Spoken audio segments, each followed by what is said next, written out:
Thank you very much ma'am यहाँ पर आने के लिए. You are quite the globe trotter these days. आपको हम देखते हैं डावोस में टॉकिंग अबाउट पॉलिसी.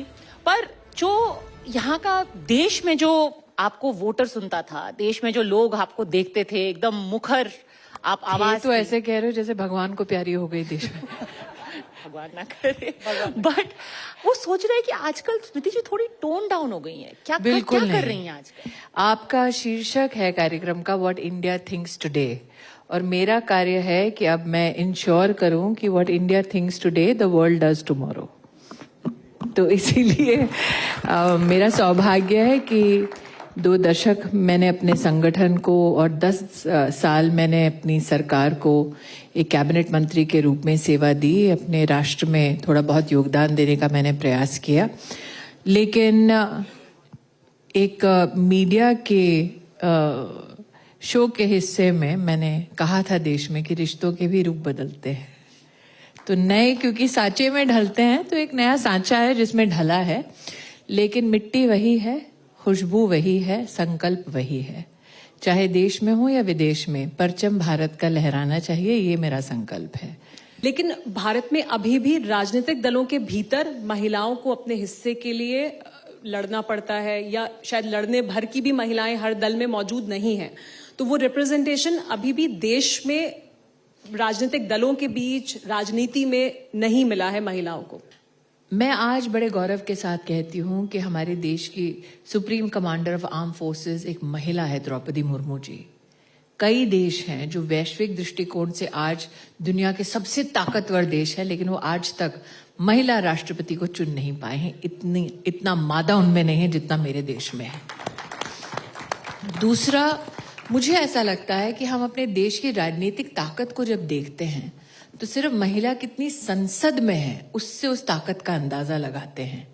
हमारे देश में 15 लाख महिलाएं पंचायत का चुनाव लड़कर जीतती हैं, और मात्र आरक्षण की वजह से नहीं जीतती. 50% का अगर आरक्षण है तो 65 से 70% तक जनरल सीटों से भी महिलाएं जीत कर आती हैं. उस ताकत को हम मोल नहीं देते. उस ताकत के बारे में हम कभी भी अंतर्राष्ट्रीय मंचों पर चर्चा नहीं करते. जब अंतर्राष्ट्रीय मंचों पर लोग कहते हैं अरे 1.5 मिलियन विमेन वो गांव में चुनकर आती हैं. संसदीय क्षेत्र को अगर आप एक ग्रामीण अंचल से और पंचायत के चुनाव से जोड़ें तो पंचायत का चुनाव ज्यादा मुश्किल होता है, क्योंकि पॉपुलेशन छोटी होती है, रिश्तों में नोक-झोंक थोड़ी ज्यादा होती है, अच्छा बुरा बहुत ही छोटे परिवेश में समझ में आता है लोगों को.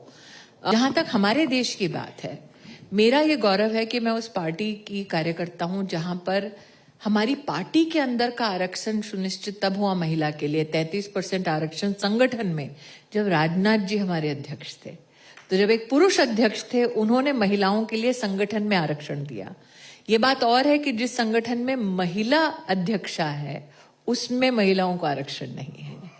और ये भी एक सत्य है जो कोई झुटला नहीं पाएगा कि जब एक पुरुष प्रधानमंत्री ने एक पहली बार नए संसद की इमारत का उद्घाटन करवाया तो लेजिस्लेटिवली कानूनी दृष्टिकोण से पहला कानून 33% आरक्षण का महिलाओं के लिए पारित किया. तो ये गलतफहमी जो लोग पालते हैं कि महिला का राजनीतिक या आर्थिक उत्थान मात्र महिला करेगी, मुझे लगता है हमारे देश के इन 2 पुरुषों ने तो कम से कम इस बात का कहीं ना कहीं प्रमाण दे दिया है. और प्रधानमंत्री मोदी जी ने ही हमारी लीडरशिप के साथ डिसाइड किया था कि प्रेसिडेंशियल नॉमिनी हमारे लिए रेस के लिए द्रौपदी मुर्मू जी रहेंगी. तो मुझे लगता है कम से कम हमारे देश में हमने ये प्रमाणित कर दिया है कि महिला के उत्थान के लिए जरूरी नहीं है कि हम पुरुष की प्रताड़ना का उल्लेख करें. आप मिस करती है हर दिन की जो राजनीति की जो एक गहमा गहमी होती है एक नेता के तौर पर? आप झगड़े की बात कर रहे हैं? हाँ, वो उसको मिस करती है, झगड़े. आपने अपने टेलीविजन चैनल के माध्यम से मेरे राजनीतिक सफर पर जितनी भी रिपोर्टाज की है उसमें निश्चित रूप से आपने देखा है कि मेरे ऊपर जब अटैक भी होता था तो कई बार भद्दे किस्म के अटैक्स होते थे.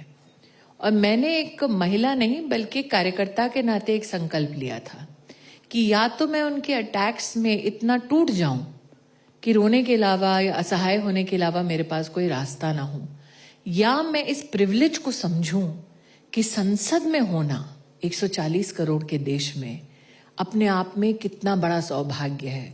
और उन लम्हों का, उस वक्त का इस्तेमाल करूं कि किसी गरीब को छत देने का माध्यम बनूं, किसी महिला जिसने कभी जीवन में अपने घर में टॉयलेट नहीं देखा उसको वो सम्मान दिला पाऊं।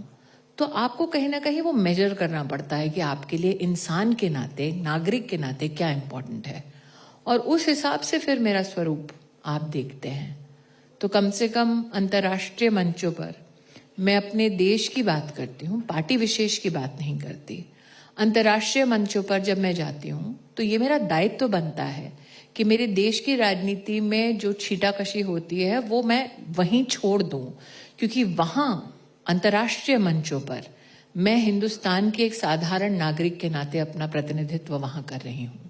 और मैं नहीं चाहती कि कोई भी मेरे देश के बारे में कुछ भी ऐसा कहे जो किसी हिंदुस्तानी को आहत करे। तो जो झगड़े हैं, जो महिला का हिंदुस्तान में स्वभाव होता है, घर के झगड़े घर में करो, बाहर वालों को कभी मौका मत दो कि वो तुम्हारे घर की ओर आंख उठा के देखें। आपने बात की जिस तरीके की आप पे अटैक्स हुए थे, और बहुत पर्सनल भी अभी भी होते हैं ऐसा। आप देखिएगा आज के आपके इस इंटरव्यू के बाद, साक्षात्कार के बाद, अगर मैं कोई भी क्लिप डालूंगी किसी एक व्यक्ति विशेष के बारे में तो नीचे भद्दी गालियां और टिप्पणियां ही आएंगी।